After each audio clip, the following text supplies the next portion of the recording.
हमारा national science museum है। इसमें हमने एक काविश की है कि तहरीक पाकिस्तान की जो जिद्दोजहद है उसको, उनकी काविशों को तस्वीरी रंग देकर उजागर किया जाए। इसमें हमें जो सपोर्ट हासिल है वो एजनिक स्टूडियो वालों की है।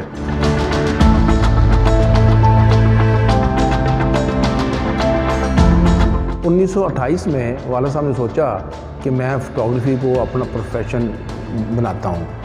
वाला साहब ने जब इफ्तिखार ममदूर साहब के साथ दोस्ताना हुआ तो उन्होंने कायद आज़म के हवाले से बताया कि जब भी कायद आज़म आएँगे, लाहौर आएँगे, तो मैं आपको बताऊँगा, अपनी सारी कवरेज कायद आज़म की करनी है। 1936 में जब पंजाब असम्बली हॉल की ओपनिंग हुई है, वो सारी फ़ोटोग्राफ़ी मेरे वाला साहब ने की।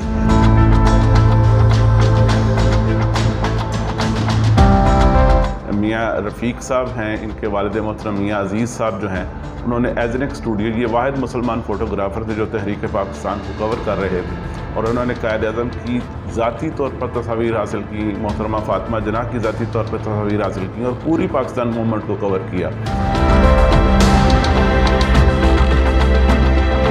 म्यूज़ियम के लिए एजाज़ की बात है वो ये है कि मियाँ अज़ीज़ साहब ने अपनी डेथ विल में ये बात लिखी कि मेरा जितना इक्विपमेंट है वो नेशनल साइंस म्यूज़ियम को अतिया किया जाए मेरी जाने, इस दुनिया से जाने के बाद।